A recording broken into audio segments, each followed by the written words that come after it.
Praise lord. దేవునికి స్తోత్రం కలుగునుగాక. మంచిది. అందరూ బాగున్నారా? అందరూ బాగుండాలని దేవుని సన్నిధిలో ప్రార్థిస్తూ ఉన్నాను. మీరు, మీ పిల్లలు, కుటుంబం సంతోషకరంగా, సమాధానంగా, ఆరోగ్యంగా జీవించాలంటూ ఆ ప్రభు సన్నిధిలో హృదయపూర్వకంగా ప్రార్థిస్తూ వేడుకుంటున్నాడు. మంచిది. ప్రియ సంగమా, ప్రియ సహోదరి సహోదరుడా, మరొకసారి ఈ ఉదయకాల సమయంలో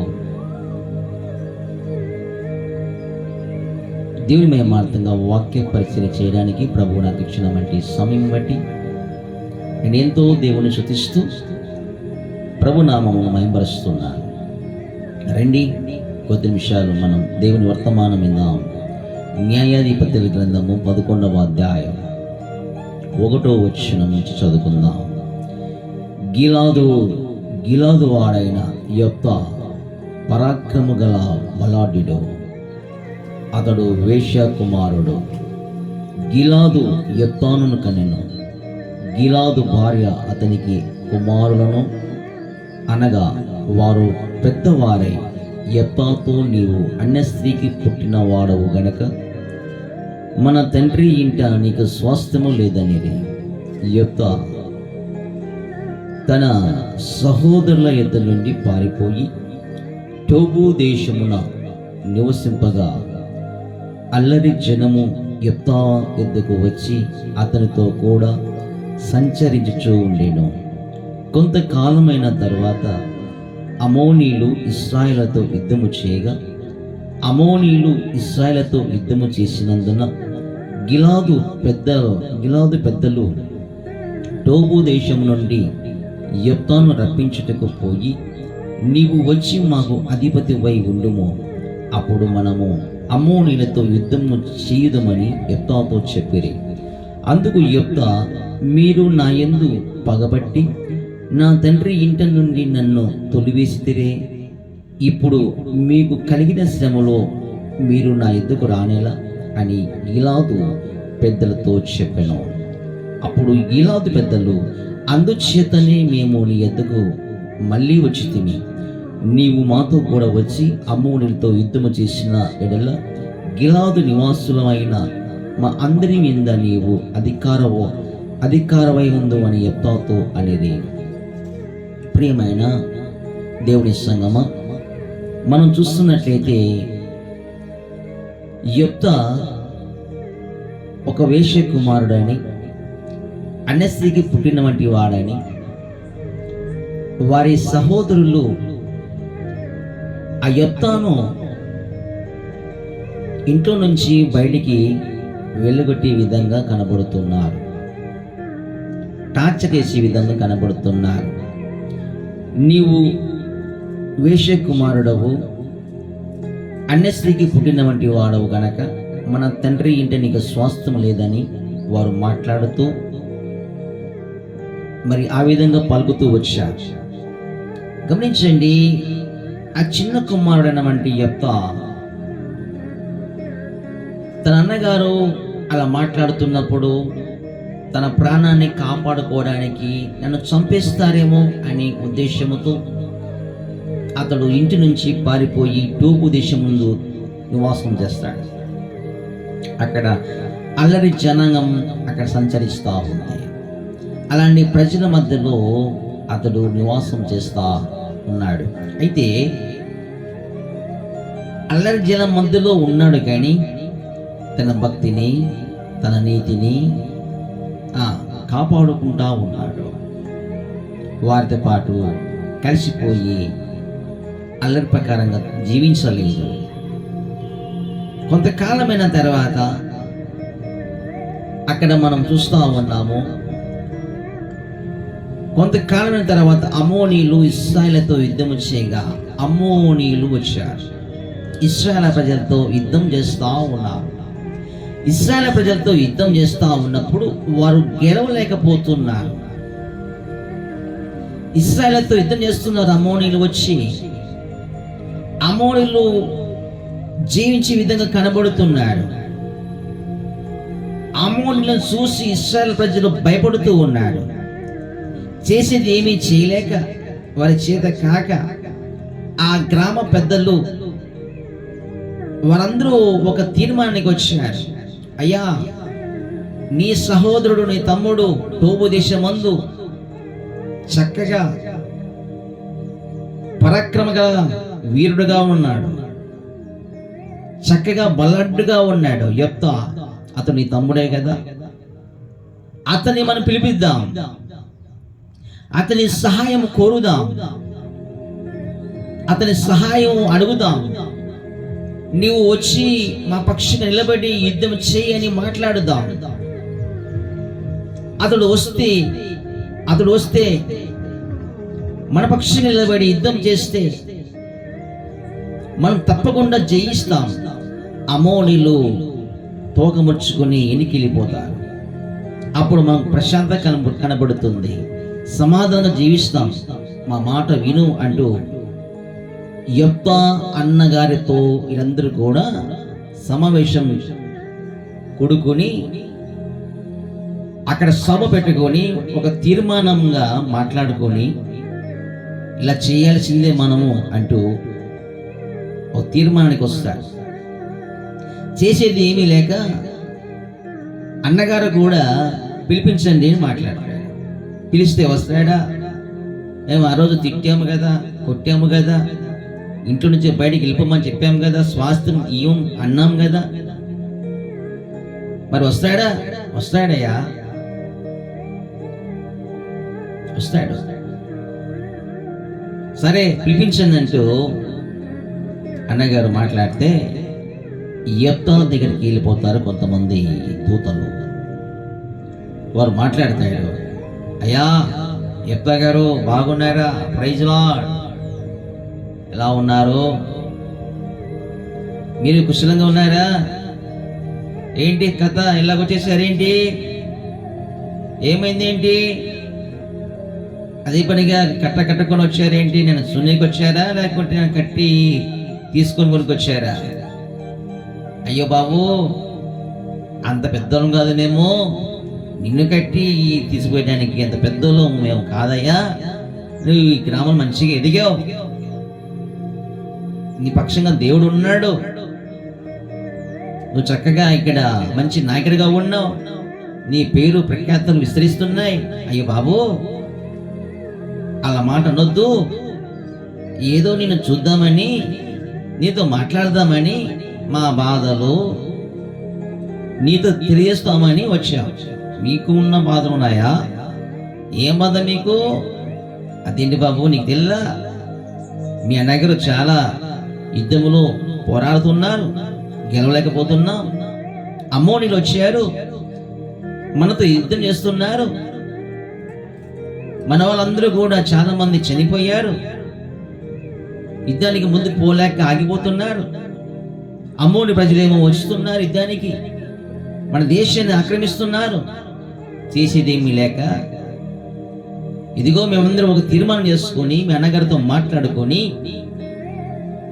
నిన్ను పిలుచుకొని పోదామని, నువ్వు మా పక్షంగా యుద్ధం చేయాలని, నువ్వు మా పక్షం నిలబడాలని ఆ తీర్మానంతో నిన్ను అడుగుదామని వచ్చాం బాబు. అంతేగాని నిన్ను కట్టుకొని నిన్ను కట్టేసుకొని పోయేదానికి మాకంత లేదయ్యా అని అంత పెద్దవారు కూడా యెఫ్తా దగ్గర చక్కగా జ్ఞానము కలిగి మాట్లాడుతూ తగ్గించుకుంటూ మాట్లాడుతున్నారు. అది చూసి, అయ్యా ఆ దినమున మీరే కదా నన్ను పగబట్టారు, మనగారు ఏదైనా మాట్లాడుతుంటే మీరే సరిచేసి నచ్చ చెప్పి సమాధానం పరచాల్సి కదా, సమాధానం పరచుకోకుండా నన్ను ఇంట్లో నుంచి బయటికి పంపించారు కదా, ఈరోజు ఏంటి మళ్ళీ ఇలా వచ్చారేంటి? అందుకే బాబు వచ్చాము, సమస్య వచ్చింది కాబట్టి వచ్చాము. చాలా మంది సమస్య వస్తేనే దేవుని దగ్గరకు వస్తారు కదా. సమస్య రాకపోతే రారు. ఇలా పరిస్థితి అట్లే అయిపోయింది పాపం. అలాగని ఎప్పుడు దేవుడు కాదు, కానీ దేవుని చేతిలో మంచిగా బలంగా వాడబడుతున్నవంటి మంచి బలాఢ్యుడు, దేవుడు అతనికి తోడుగా ఉన్నాడని, దేవుడి కృపానికి అతనికి తోడుగా ఉందని, దేవుని బలముతో నింపబడ్డాడని, చక్కగా దేవుడు వాడుకుంటున్నాడని వాళ్ళు గుర్తెరిగారు. గనుక అందుకే బాబు సమస్య వచ్చింది కాబట్టి మేము ప్రార్థన చేసుకొని మాకు దేవుడు తెలిసిన ప్రకారముగా మెనగడతో నచ్చ చెప్పి వచ్చాము. నువ్వు కానీ మా పక్షిగా నిలబడితే, యుద్ధం చేస్తే నీవే మాకు నాయకుడు, నీవే మాకు అధికారి, మేమందరం ఒప్పుకుంటున్నాము మాట్లాడతారా? అవునా? మరి మా అన్నగారు ఒప్పుకుంటారా? మీ అన్నగారితో నచ్చ చెప్పామయ్యా మేము, కనుక మా నాయకుడు నువ్వే. అదేంటండి, అప్పుడేమో వాళ్ళు వేసే కుమారుడు అన్నారు, అన్య స్త్రీ కుమారుడు స్వాస్థ్యం లేదన్నారు. వీళ్ళు కూడా వస్తాదు పలికారు, సపోర్ట్ చేశారు అన్నగారికి. ఇప్పుడేమో అన్య స్త్రీకి పుట్టినటువంటి యొప్త, వేష కుమారుడు వంటి యొప్త, నీవే మా నాయకుడు అంటున్నారు. దేవుడు చూడండి ఆయన ప్రణాళిక ఏ విధంగా ఉందో. సహోదరి సహోదరుడా, నీవు వేషకుమారుడు అని అంటున్నారా? ఇంట్లో నీకు భాగం లేదంటున్నారా? నువ్వు రెండో భార్య కుమారుడవు, రెండో భార్య కూతురు అంటున్నారా?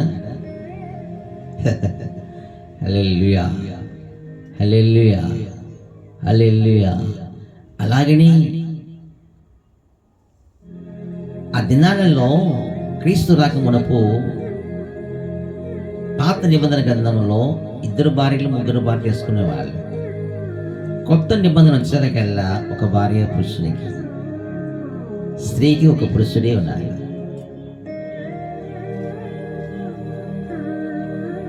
హల్లెలూయా.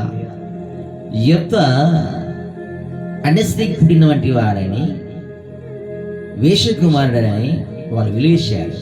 అయితే మనసులో పగ పెట్టుకోలేదు, పగ తీర్చుకోవాలని అనుకోలేదండి.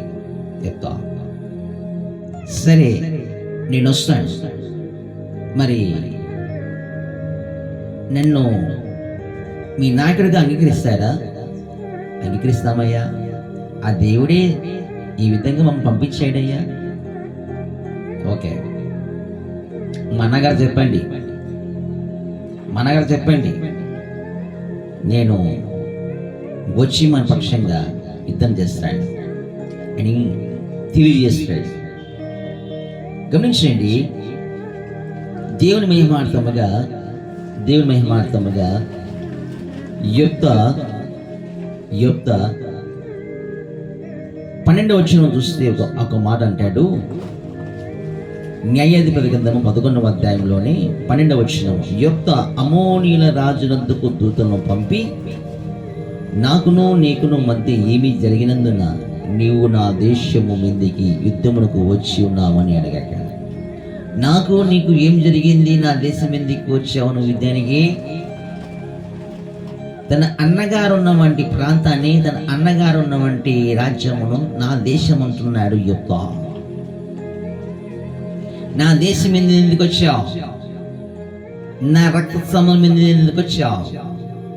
మాట్లాడుతున్నాడు. హల్లెలూయా. గమనించండి, దూత పంపించాడు. తర్వాత దేవుని సన్నిధిలో ప్రార్థన చేస్తాడు.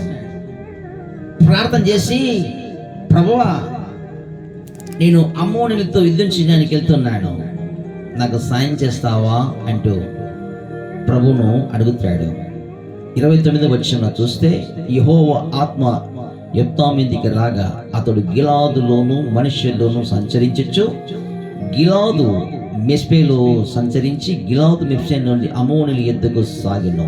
అప్పుడు యెఫ్తా యెహోవాకు మొక్కుకొనెను. ఎట్లనగా, నీవు నా చేతికి అమ్మోనీయులను నిక్షేమముగా అప్పగించిన ఎడల నేను అమ్మోనీయుల యొద్ద నుండి క్షేమముగా తిరిగి వచ్చినప్పుడు నన్ను ఎదుర్కొనుటకు నా ఇంటి ద్వారము నుండి బయలుదేరి వచ్చినదేదో అది యెహోవాకు ప్రతిష్టమగును, మరియు దహన బలిగా దాన్ని అర్పించదనని.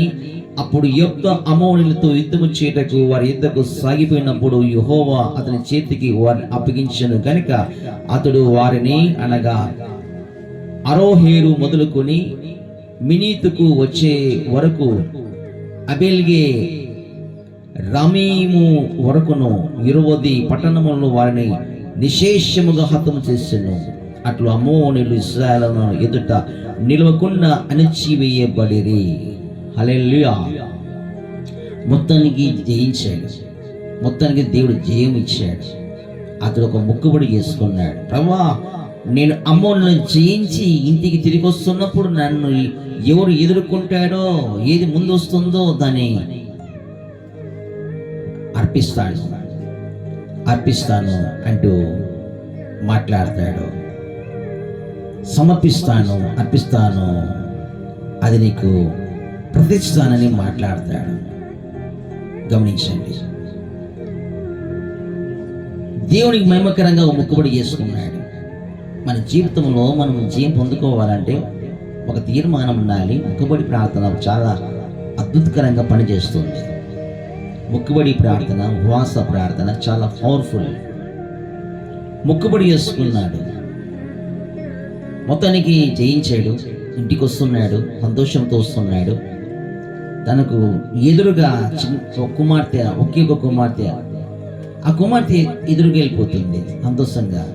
అది చూసి చాలా బాధపడి ఏడుస్తాడు. అమ్మా, నన్ను ఎందుకు ఇలాగా బాధ పెడితేవి?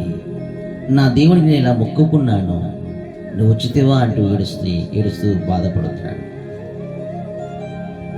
గమనించండి, తన అన్నగారిని రక్షించడానికి, వారి కుటుంబాలను బాగుపరచడానికి, శత్రువులు పడుకోకుండా ఉండడానికి, శత్రువు చేతికి వెళ్ళిపోకుండా ఉండడానికి, తన అన్నగారిని, తన వదినమ్మ గారిని, తన పిల్లలను, వాళ్ళందరినీ కూడా కాపాడడానికి యెఫ్తా త్యాగముగా చేస్తాడండి. తన కుమార్తెను కూడా దేవునికి ప్రతిష్ఠిస్తాడు. గమనించండి,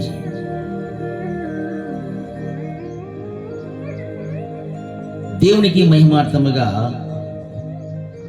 అతడు చేసుకున్నటువంటి ప్రార్థన, అతడు చేసుకున్నటువంటి మొక్కుబడి. అందుకే దేవుని మహిమార్థముగా ఒక కోడి అయినా, ఒక జంతువు అయినా ఏదొచ్చి దాన్ని బలిస్తా అంటాడు. మనిషి అయినట్టయితే ప్రతిష్ఠిస్తాను అంటాడు. జీవితాంతకాలము మీ సేవ చేస్తూ నీ సందులో ఉండడానికి ప్రతిష్ఠిస్తాను అనే మాట అది. యెఫ్తా తన కుమార్తెను బలి ఇవ్వలేదు, కానీ ప్రసిద్ధించాడండి. హల్లెలూయా. గమనించండి, వేశ్య కుమారుడని తరిమేశారు, అన్య స్త్రీకి పుట్టినటువంటి వాడవని వెలివేశారు, భాగం లేదన్నారు. చివరికి దేవుడు కృప చూపించి ఈ రాయి అయితే వద్దని పక్కన పెట్టేశారు, అదే రాయి మూల రాయిగా దేవుడు నిలబెట్టాడు. నీ పరిస్థితి ఏంటి? నేను విలువేశారా, తరిమేశారా, పట్టించుకోలేదా, మాట్లాడలేదా? భయపడద్దు, ఒక రోజు రాబోతుంది, ఒక సమయం రాబోతుంది. ఆ దినాలలో దేవుని బట్టి నువ్వే మాకు దిక్కు అంటారు వాళ్ళు వచ్చి. హల్లెలూయా, నువ్వే మాకు దిక్కు. అదేంటి? అప్పుడు నన్ను పట్టించుకోలేదు కదా, అందుకే మాకు వచ్చాము, అందుకేనమ్మా వచ్చాము, నువ్వే మాకు దిక్కు. దేవుడు మమ్మల్ని నడిపించాడు, దేవుడు మాకు చూపించాడు అంటూ నిన్ను తిట్టిన వంటి వారు, నిన్ను కొట్టిన వంటి వారు, నిన్ను విలువేసిన వంటి వారు, నీకు మోసం చేసిన వంటి వారు, నీ మీద నిందలేసిన వంటి వారు, వారి నీ ఎద్దకు వచ్చి బతిమాలుకునే రోజు రాబోతుంది. హల్లెలూయా. భయపడకు, ధైర్యముగా ఉండు. అలాంటి వారిని దేవుడు నాయకుడిగా నిలబెట్టాడు. దేవుడు ఒక దినమున నీవు కూడా ఒక నాయకుడిగా ప్రభుని నిలబెడతాడు. యెఫ్తాను ఈ విధంగా దేవుడు ఉన్నత స్థాయిని తీసుకెళ్ళాడో, నిన్ను నీ కుటుంబాన్ని కూడా దేవుడు ఒక ఉన్నతమైన స్థానంలో నిలబెడతాడు. ఇలాంటి కృప ప్రభు మీకు అనుగ్రహించి బలపరిచి దీవించును గాక. ఆమేన్. God bless you.